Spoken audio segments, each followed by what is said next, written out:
Hey everybody, welcome. I'm Sara Wiseman. Today we're going to be talking about the many planes of existence. And before we start, I want to talk about two things. One, I decided I was getting some information. Coming in, and I decided that I would do this table, this actuary table that told you how many years you might have expected left in your lifespan, based statistically on averages that people had, depending on certain factors. And so I have done these tests before, maybe you have too, where you put in all your health habits and your genetics and your parents, family members, health issues and so forth, and then you get a result, or you find out your physical age as opposed to your actual age. So I thought it would go pretty good. I have a pretty good health habits, and but I was kind of shocked because the actuary table said that I was going to live like a pretty long time. And this shocked me because, one, who knows if it's true? This is statistical, right? I might not be the one who makes it into that statistic. I don't know. We cannot know. We do not have a knowing of the time we're going to leave this lifetime. So there's that. So it's like, yeah, this is what they say, but we'll see. We're not statistics. We're unique individuals with karmic paths and so forth. The next thing that came up for me was this idea of, wow, if there is really that much time left, and I don't know how old you guys are watching. Some of you are younger, some of you are older. What is my responsibility to contribute my particular skill set to the whole? And how long can I keep doing that for? And what parts of my physicality am I going to need to sustain in order to be able to be living at some level of comfort later on? It's like, I know aging is hard, even at my age now. It's not a simple thing. Like every day is like, oh, that hurts too. So it's kind of like this stretch of time that may or may not happen, but statistically could. And then what of that time, how much is time where I actually have my mind and my body, or you have your mind and your body? And what do I want to spend with my time? What do I want to spend that time doing? How do I want to contribute or participate in the world? And then I started thinking of how much, even in the last few decades, my life has changed radically. How much I've changed since I was, a baby, a child, a teen, an adult, an older adult. How much each decade, how much each few years, how much each month can shift everything. And this idea of having this unknown stretch that may or may not happen was pretty interesting. I mean, I surely do not count on this time being available. I count on having this minute, maybe. That's my lifespan expectancy is, okay, I probably can get this minute. But one of the things it brought to me was this idea of, at this stage of my experience, I've had a lot of suffering, a lot of drama, a lot of angst, and a lot of this bigger piece of suffering. And one of my journeys or hopes is to move to a place where I can transcend this suffering. I have not found any of the answers I was seeking in anything out there, in the various religions I've been part of, in various ways of studying and various thought. The only thing for me that has worked to alleviate suffering is direct connection, in my case with the guides, but direct connection with the universe. That's the only thing. And I don't really, it's not formal meditation. It's not following any particular group. It's just this continual going in and expanding out and connecting with the consciousness that is there. This is what I teach. A lot of you guys have this practice too. It's the only thing that's made it possible to not be suffering in this lifetime for me. It's this sort of combination of detaching from everything, all the belief systems and identities, and expanding into everything and being a part of that. So I realized that in the course of how many years or how many no years that I have left, I'm going to change radically, regardless. And so are you. You're going to change radically. You're not going to be the same person. The person you are now, right today, is, they're going to seem like an infant when you get a couple years ahead. You'll be like, how did I not understand what I understand now? But that's just how it is. And I thought, how amazing it will be to be this person who has maybe, possibly, potentially more time on the planet to practice this idea of simultaneously detaching from all identities and misbeliefs and dramas and expanding into everything, connecting with all consciousness. And what if this practice of transcending into everything as a way of releasing suffering is something that continues and continues and continues? Maybe, maybe not, The other thing is letting go of expectation. Who knows? Who knows what will happen? But that was my thought about the actuary table.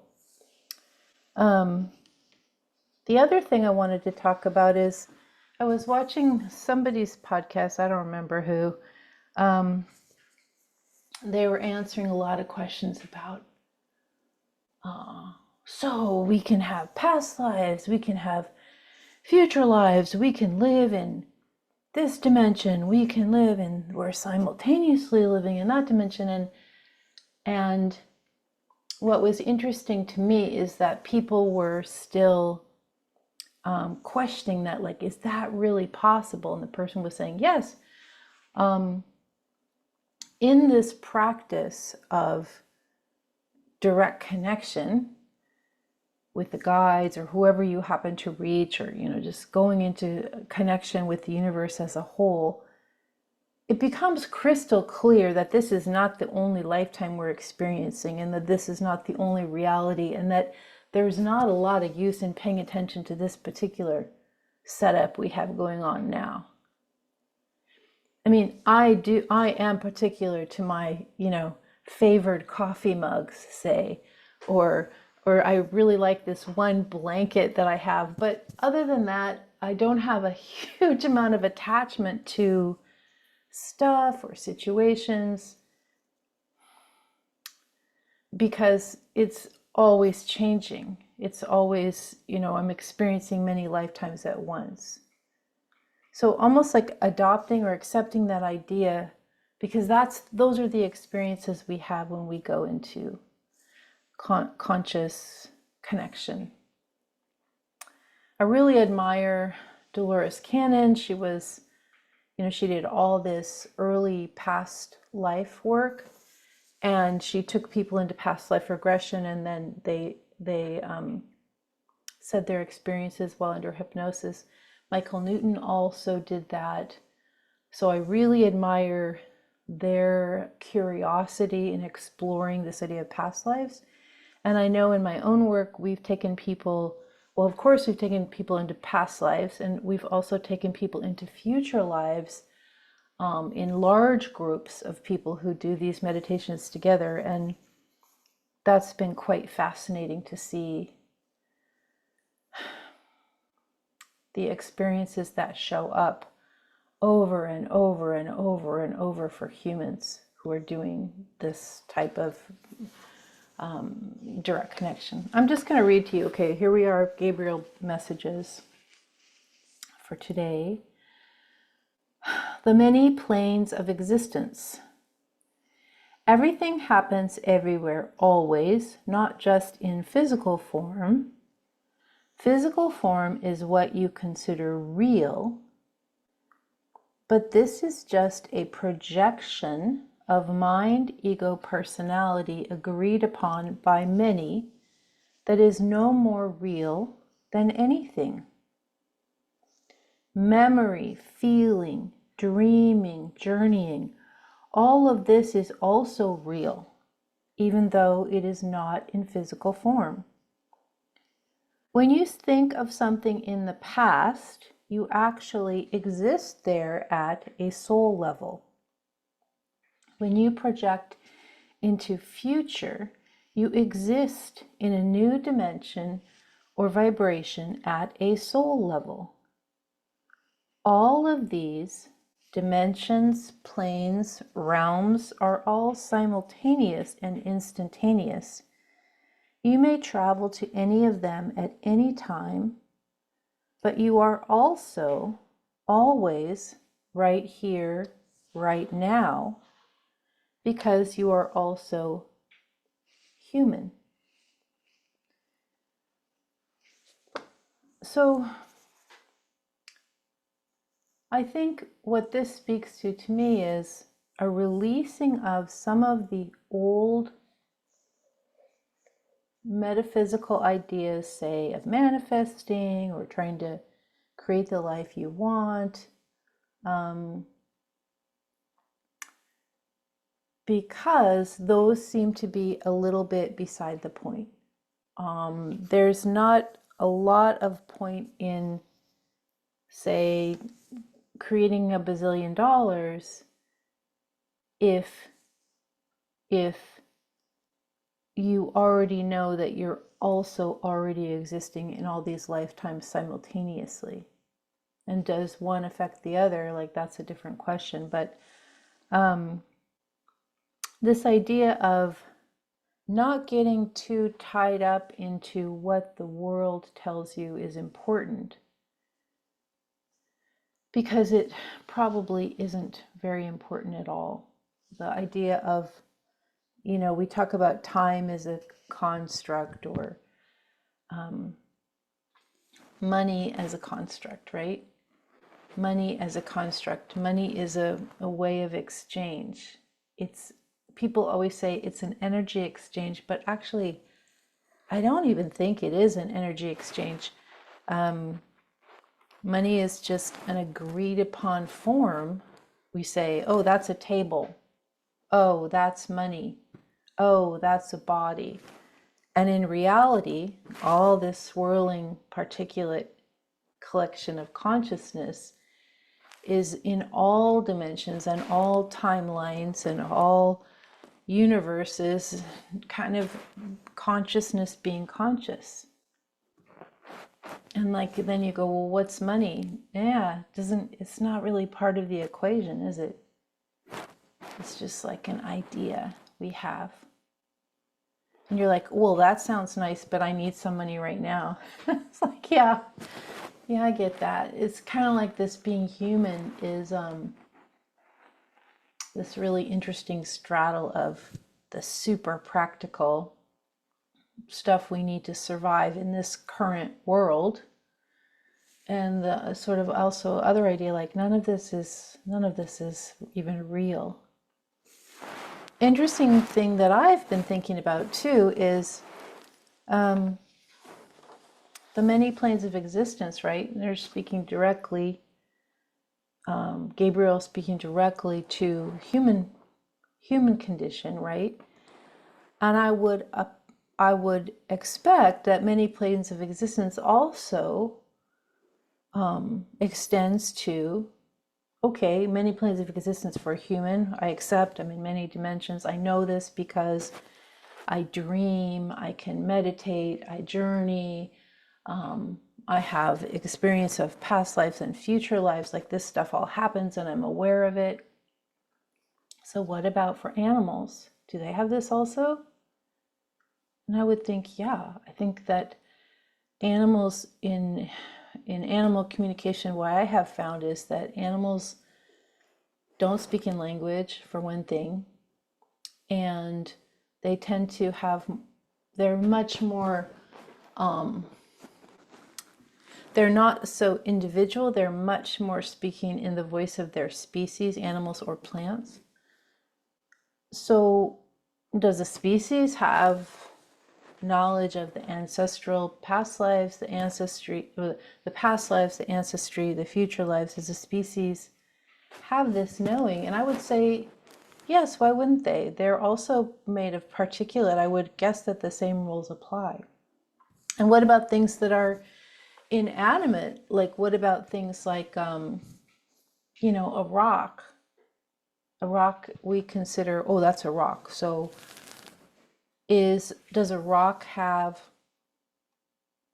different awarenesses, different lifetimes, the rock essence of particulate?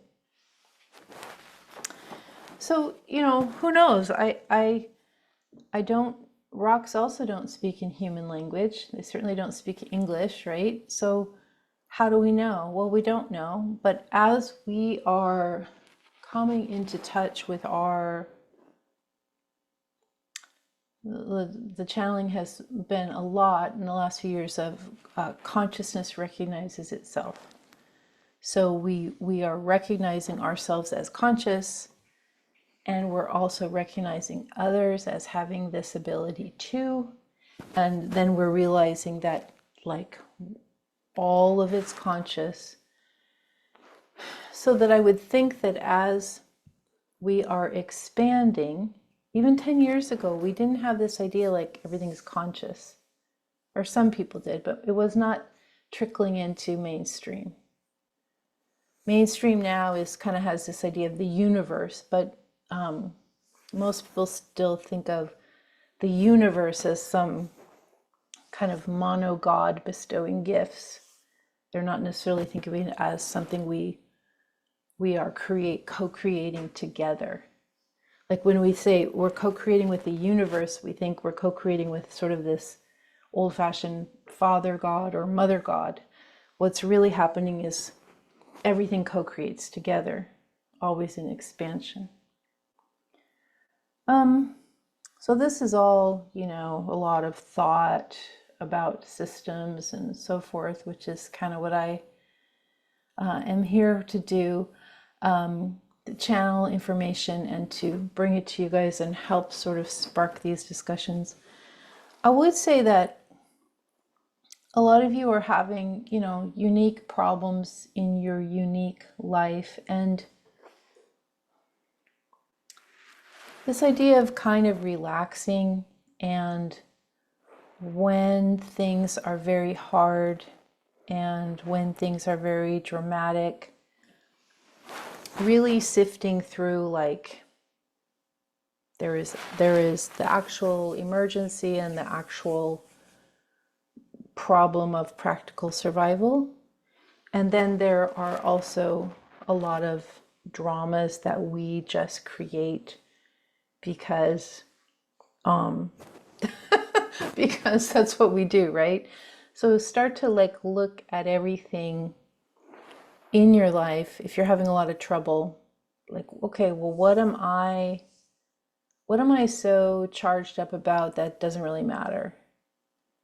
And what am I charged up about that's really, really, truly important to my, you know, survival and my continued ability to contribute? And just begin to sort of sift through, and you will probably almost immediately find that a whole bunch of stuff that you're concerned about actually starts to drop away. So suddenly you don't have 800 things you're dealing with in your mind, churning, but you've got maybe like 4 things. So like, oh, That's 796 less things to think about. And that's really nice. That can help you make some progress. All right, everybody, I will be with you next time. Thank you for listening. You will find me at sarawiseman.com, and there's tons of resources there. So take a look and hope